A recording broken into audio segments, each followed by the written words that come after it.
yeroo darbee macaafa qulqulluu keessaa seera keessa deebii boqonnaa 15 gidduu galeessa godhee sagalee waaqayyoo dubbachaan ture.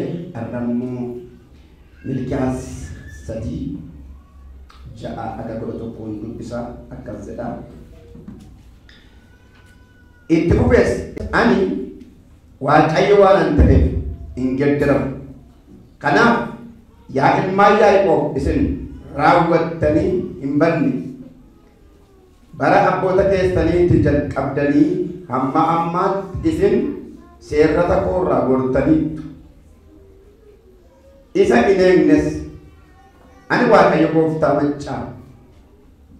Ana waaqayyo gooftaa maccaa gara kootti deebi'aa. Anis gara keessanitti nan deebi'aa isiniin jedheera. Isin garuu attamitti deebina jettu. Namni waaqayyoon ni saama. Isin garuu ana saamtu. Attamitti saamnaa jettanii gaafattu. Isin 10 keessaa tokkoon aarsaadhaanis ana hin saamtu. Isin sabni hundinuu ana waan saamtaniif dhugumaan abaaramtaniittu. Mana koo keessatti nyaanni akka ta'uuf 10 keessaa tokko guutummaatti goombisaa kootti galcha. Ani immoo itti sabantii waaqaa banee eebbannu sirratti yoon dhangalaasudha baadheef qoraa ana ilaala. Midhaan keessan kan balleessu isinirraa nan fageessa. Maasii keessan keessa mukeetii waynii keessanii hin maseef. Kanaan waaqayyo gooftaa maccaatu dubbate jedha. Amma kennuun maalidha isa jedhamu walii wajjin qabxii 5 tokko eeggadda ilaallee turre. Maaliif waaqayyo kurnaffaa kennaaf jedha jedhamu tokko kaasee dubbachaan ture. Tokkoffaa irratti abboommiidha jenne. Waaqayyootu abboomnaan laanna malee waaqayyo dhabee ennaan miti. Waaqayyootu hin barbaada ta'e guutummaa isaa ofii fudhachuu danda'a. 10 kennee 9 naa kennaa jechuu danda'a. Garuu tokko kan jedhe abboommi isaa akka eeganiif akka hin baruuf jenne. Inni lammataan immoo waaqayyoon sodaachuu akka sodaatan ittiin ilaaluudhaaf waaqayyo kana godhenne. Maalli sadaffaan immoo amanamummaadha. Naaf hin amanamoo namanaman isa jedhamuudhaaf. Sadaffaan eebbifamuudhaaf jenne. Inni ittaanu arfaffaan eebbifamuudhaaf jenne. Shanaffaan isaa waadaadha. Waadaanaaf galan inni eegumoon eegan isa jedhu ilaaluudhaaf jedha. Kutaa kana keessatti waaqayyotu maalla gootan jedha saba kanaaf komee gaafa dhiyeessu. Maalla gootan jedha. Amma naattanii jedhan nasaamtanii jedha. Hatuuni dhaggeeffataaf miti. Hatuuni suutidanii fuchee eeggatanii waama carraa eeggatan nama harkaa guutuu jechuudha. Hatuu saamuu jechuun immoo guutummaa masaa kan namichaa kan ofii godhachuu jechuudha. Amma waaqayyo naattamuu nasaamtan jedha. Waaqayyo waan tokko dubbadhee ture. Mee kutaan deeggadda dubbises arrarra deebi'een dubbisaa eegasiin kutaa kootti seenaa. Akkiinu macaafa seera keessa deebii 11:26. Elaan ani har'aa eebbaaf abaarsaa shibronan kaaya. Maaliif maal? 11:26 dubbisaa seera keessa jiru. Har'a eebbaaf abaarsaa shibronan kaaya. Lachuun saalleyyuu jira. Dura kana namaa jira. Maaliif eebbaaf abaarsaa kaaya yoo jettan ati kan barbaadde filan. Beessa goote immoo yoo eebbe yookaan hojiitti jijjiirti maadda inni eebbifamta. 11:26 irratti maal kaa'ee jedhama eebbaaf abaarsa dura kaa'e. Kun amma eebba 15 kana lakkoofsa 16 kaasee naqee dubbisa. Seeruma keessa deebii kana medhaqaatii 28 seera keessa 28 16 kaasee dubbisa. Amma dijjamaadha. Sagalee waaqayyo gooftaa keessanii yoo dhaga'uudhaaf baattan amma maal yoo dhageessan kunoo yoo dhaga'uudha baattan yoo dhageesse in eebbifamta hin liqeessita hin liqeeffattu mataa taata eegeen taatu yoo maal taatu yoo dhageesse yoo jitti yoo dhaga'uudha baattan jedhe 15 sagalee waaqayyo gooftaa keessanii yoo dhaga'uudha baattan abboommi isaa fi seerrata isaa warra ani har'a isin abboomu kana hundumaa gaarii gootanii yoo eeguudha baattan abaarsi itti fufee jiru kun hundinuu isinitti hin dhufa isinin qaqqabas gaarii gootanii yoo eegdaniidha meeqarraa 15 ja'adha 5 irraa keessatti in abaaramtu maasii keessanis maasii keessattis mandaraa keessatti in abaaramtu maasii keessatti in abaaramtu gojoon keessaniif qoda bukoon keessan abaaramaan ta'a dhalli keessan in abaaramu midhaan maasii keessaniif jabboonni keessaniif xobbaallaan keessan in abaaramu yeroo ol gattan in abaaramtu yeroo gadi baatan in abaaramtu isin waaqayyoon irraanfachuu keessaniin hamaa waan hojjettaniif inni amma isin daftanii baddanitti abaarsa raafama ifatas wanta harki keessan hojjetu hundumaa irratti in erga waaqayyo biyyi isin itti galuuf jirtan keessa hamma haxaa'ee isin balleessutti ayicha isin biraa hin hambisu macaafa qulqulluu yoo maal ta'uu baattan yoo dhaga'uu baattan egaati isa 15 jaarraas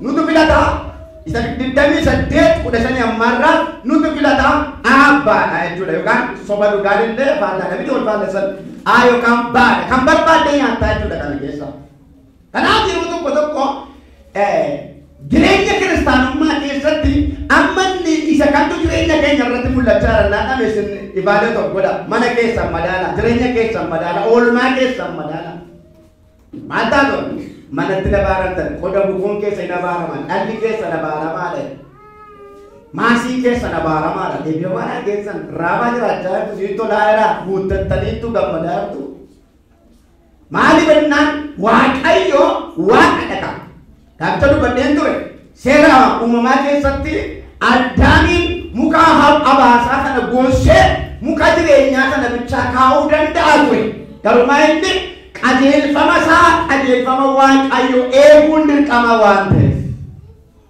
waaqayyo abbaan seera kana kabajamaa waan ta'eef na kabajamuu nan kabaju namni seeramu kaa'u waaqayyoon bira kaa'e namni lachuusaatu beeku nyaata namni irratu beeku du'a namni wal dhaalaan badaan jira rakkinna irra mataan naannessa baay'een isaa oolmaa keenya hojii keenya filannoo keenya maaliif macaafa irratti waan ta'eef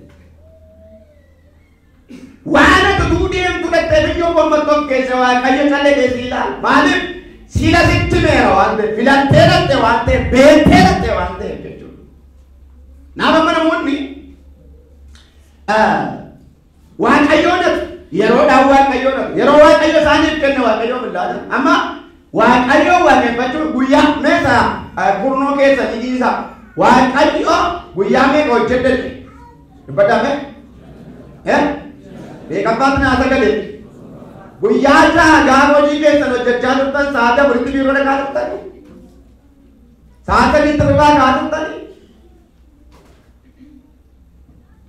amma daali tunnoo ishee mirga dasiliin jedhera inda siraaf filannoo dhufu gaafa kan keessanii sa'aatii waljaala itti dhaqaa turtanii dabinoo bacaasaa roobii kamisa waajjira keessan gaafa dhabtan afuritti manaa ba'aa turtaniile shanitti fuudhanii kachaa turtaniile sadiitti rafaa turtaniile jaasii kennee tokkoon bifate isa kan keenya kamitti fayyadamaa dhaqxaa isa kan waaqayyo tan gochaa kana jechuudha waaqayyo mana ijaatti geessee alaggaan nama gara kun qabu maali beeknaan neetwoorkii masaa cufatee nama nyaata Minda lakkaatee naqatte garuu immoo gara biraa qaawwatti naqee dhaggeessiidha. Waaqa isaanii ni danda'a. Ulfinni mala. Ameen. Mi'aamii jedhanii. Ameen. Namoonni baay'een beektu gaafana yeroo mana qaallechaa adda qaafaa turtan yoo san gaanaan laatee amman qanis kutaa Waaqayyo immoo sinacheessa jedhee seetanni yoo naala akkasii laatan jettu isuma qabdu naa kenne kanaachis hin kutaa Waaqayyo immoo ibsi kennee san kennerraa kennoo naa kenneedha. Kanaaf amma namni seetana moo Waaqa sodaatan jedhanii amma dhibba kakkaatti buuti waan ta'eef kurnaffaan dubbii afaan Waaqayyooti. Ameen. Waan Waaqayyo sinii kenne Waaqayyoon gatii dhabsiisina. Ameen. Waan Waaqayyo sii kenne kennee Waaqayyo. Ameen. Kurnaffaan kan eenyuti? Kan Waaqayyooti. Waan maal namnedha Waaqayyoon saamaa. Waaqayyoon saamaa. Kanaaf waan tokkotu sitti hima. Jireenyi keenya jireenya boo'ichaa ta'e, jireenya gadadoo ta'e, jireenya rakkinaa ta'e itti fufuu hin barbaanne yoo ta'e isa kan Waaqayyo haa kaffallu. Ameen. Maqaan isaa haa kabajamu. Ameen. Maal filannaa? Maal fakkaata filannoon keenya? Narra kadhenne Waaqayyoon kadhannaadha. Milkaa'uun dadhabenne Waaqa kadhachaa irraadha. Itu kan Waaqayyoo baannee jirru, itu Waaqayyo nu komatu, itu Waaqayyo maaddii keessa jedhama, qadabukoo keessan jedhama, maasii keessan jedhama, horii qee keessan jedhama, wayinii keessan jedhama. Ala keessan faayida. Kottaa abaaramuu dhiifna. Ameen. Mee ameen jedha. Ameen. Siifan hojjedhee naa hojjedhechuu barbaade. Kanaaf kennuuni abboommi Waaqayyooti. Namni kennee in eebbifama. Kanaaf Waaqayyo maal kaa'eera dura? Abaarsa eebba kaa'eera. Lamaan isaa garuu hin ta'a. Isa dhaga'e eebbin ta'a. Isa didee irratti abaarsi hin ta'a. Kun sagalee Waaqayyo disipiliinii Waaqayyooti. Amala isaa keessaa Waaqayyo kan jijjiirre sagalee isaati. Dubbiin koo darbuurra Waaqni lafti maal ta'u salphata. Qalbii jijjiirratee akkasii jedhaan ba'a. Laadhaa warra Waaqayyo balbala sitti bane hidaa Waaqayyo kaffalaa. Waldaa kamitti waaqessu? Waldaan itti gatti waaqessutu mileedaraa taate. Maaltu jechuudha Waaqayyo? Iyyuma waldaa biyyoo meeqii deeggarsa godhachaa jiru Waaqayyo. Mana kootu rakkate mana koo firdaataa buusachaa jiru Waaqayyo.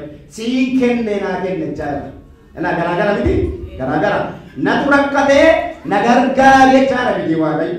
Sii kenne oolmaan sii ooleen qabaatan sii kenne keessaa kudhana sii kenne tokko naa kennachaadha. Waa'ee waldaan birrii qabaachuu waa'ee dhabuu shanii. Fooqii akkamii qabaattu, makiinaa akkamii qabaattu, yoo barbaadde akkamuu qabaatu. Diraajoo eeggatu birriin bili'eenera yoo taatu waldaan ati gatti waaqessitu.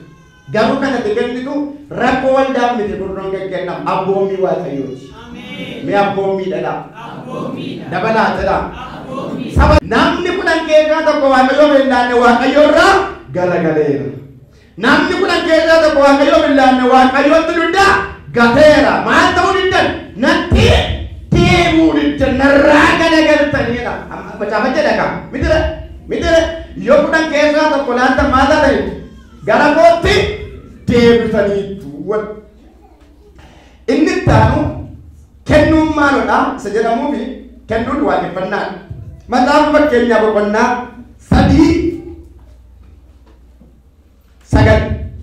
qabeenyaa keetiin ija midhaan keetii hundumaa keessaa isa duraatinis Waaqayyoof ulfina kenni. Tii ulfina Waaqayyoof kan laannu gaafani Waaqayyoof laannu thank you naa gooteetta, thank you na gargaarteetta akkuma namaan jennu Waaqayyoof gochuu jechuudha. Maqaan isaa eebbifamu. Kornoo maalodha? Waaqayyoof ulfina kennuudha. Yoo Waaqayyo nuu laate Waaqayyoon dhowwanne maal taana jechuudha? Waaqayyoon ulfina dhowwanne. Waaqni guddaan kun waan guddaa sii kennee waan xinnoo naa kenne gaafa jedhu akkamitti garaa ni jabaa? Akkamitti gatii Waaqayyoo nyaanna? Akkamitti galfata Waaqayyoo nyaanna? Akkamitti Waaqayyoon salphifna? Akkamitti sammuun keenya ayyamu? Itu kan Waaqayyo nyaatanii hin adeemtan. Hin boqottan fiigicha gubannaa, fiigicha goolamaa, fiigicha dhiphinaa, fiigicha kisaaraa yoo maal ta'e yoo kan waaqayyoo laanne yoo gatii waaqayyoo hin baafne yoo kan waaqayyoo kan keenyatti daballe abboonni keenya ani baay'ee mana deemu amma keenya irraa barumsa hin qabanii teknooloojii nagarre midhaan keessa jalqaba boqqolloo yoo ta'e dabalii tokko baatti milikitu kun galchii kan waaqaati baalatti maranii walitti namni tokko dhaqee hin cabsu nama argitee beektan jirtus akkasii akkos akkisee macaafa dubbisanii beeku waaqa qabu kanaaf lafi isaanii eebbifamaa ituu manaan dhumiin inna laagaa amma dur taradii hasaarranii dur minaan akka ture dur jireenya akka ture waa'ee madurii haasofne waggaa irraa yoo namu waa'ee sarraan haasofne waggaa irraa yoo namu ammoo isarraa kan hawwinala amma badutti tolaan jirtuni waggaa darbe akkas tureenna amma immoo waggaa irraa yoo namu waggaa sana hawwina maaliif sababi isaa innaa inni baramiti kan nu jiraachisu waaqayyo waaqa jireenya namaa ta'u wajjin deemuu gaafa dadhaban jireenya hawwii jiraachaa jireenya moo'ichaa jiraachaa jireenya sidhii jiraachaa nuyi kan nu jiraachisu Kiristoosi warri wangeela kanatti amantan warri wangeela kanaan dhuftan warri wangeela kanaan lafaa kaatan kottaa deebi'aa sagalee waaqayyo natti deebi'aa jedheen ture natti deebi'u tiddan warri amanamtanii kan waaqayyo gootanii itti fuftanii ma eebbifamtu guyyaa tokko iyyuu hin beeloftan sababiin isaa maal ta'e qoraa yoo maal ta'u baate yoo deebba sirratti dhangalaasuu baadde qoraate na ilaalaa eeganii dubbifannee irraa ta'e hin beeles warra isaa kennan hin beeles warra sagalee isaa doottee kan warri kaan garuu mee jireenyuma keessa isa sichii biqitu ammaa ilaalaa hoo'ee qabdu waa jirtii kaa'uun jiru qeenna gaadhaa bashannanaattu uffeessaattu fudhattanii boo'aa jirtu moo fudhattanii argattanii galan gammadaa jirtu garaan keessan gammadaadha isan harka jira wal qabataadha waaqata fuufi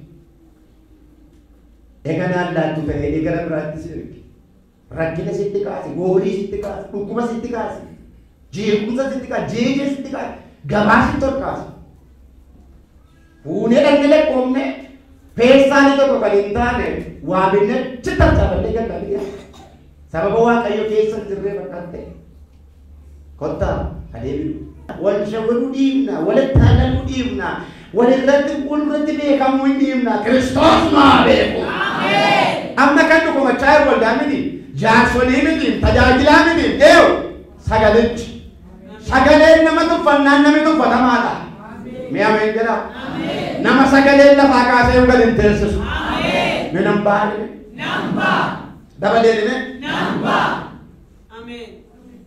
Yesus jira nama. Yesus jira. Onnee guutuun ko guutummaan jireenya isaa maal ta'eef jaalala Kiristoosii kontirool ta'eera bakka. Waan kun beeku Kiristoosii nan. Ajandaa biraa qabu Kiristoosii nan. Maal taanaan onnee guutuu waaqayyoon jaallata taanaan oolmaasaa, deemsisaa, dubbisaa, gochisaa eenyuun ibsa. Waaqayyoon ibsa kaa onnee guutuun jiraanne jenna. Ameen. Jiraanne jaallanne. Kamu garuu inni guddaan tokko kiristaanni Kiristoosiif kan jiraatu waldaa kee jiraatu isaanii. Barbaade mechina waaqayyo tokkennaati isa distaansiidha waaqessan miti jireenyuma keessa waaqatti laata. Milkaa'uun achi kee arba guddachuun achi kee arba nagaan kee yeroo dabalaa deema eebbi kee dabalaa deema ol malee gad hin taabatu balbala irratti balballi sii banama gaafate. Eebinoo irratti amaname guddaarraa maanta dhaabbataa sagalee waaqayyo waan irratti waaqayyo si barbaada waan isa kamoo waan iddoo jirtutti amanan ittirraa si kaasaa waaqayyo. Mee ameen jedhaa. Walaan namni jiraatina barri isaa bara akkasii miti kottaa gooftaa duukaa inni kaleessa har'a garuu cimina keenya gooftaa wajjin godhan deemsa keenya gooftaa wajjin godhan yoo akkas ta'e inni yaadame hangafummaan sun inni yaadame ulfinni sun inni yaadame eebbisuu kan kee ta'uu dhoolu. Mee ameen jedhaame garuu kutuu daandii waaqa irra jiraatin lafa jirutti kottuuti kennaanaa kennan jedhinaa waaqayyo. Mee ameen. Jiramoo jiru Yesuus. Yesuus jiramoo jiru. Amma tu badhaasi tokko sii kenname fakkeenyaaf dirree tokko hojii tokko hojjettee badhaasa qabda yoo jedhame si dhaqee fudhatamu mana sii bitu. Dubbatanii lafa wanti sun jiru dhala miti milkaa'uuf gara yaada waaqatti qottaa. Achis hin ta'ina kiristaanni tokkuma bakka kaleessa jibbinee dhumne sooba jibbinee dhumne han jibbinee dhumne hame jibbinee dhumne ejja jibbinee dhumne qodaa biiraa jala taa'u jibbinee dhumne miti mootuma jaallateeftan. Kanaaf qottaa kaa Kiristoos hin caalu fuul shitaa garaa gara nama ofiitti isaa bukan hin caalu Kiristoos. Foolii Kiristoos foolii biyya lafaarra suushii biyya lafaarra hin caaluuyi. Gaafa qottaa gara yaadama fayyadu.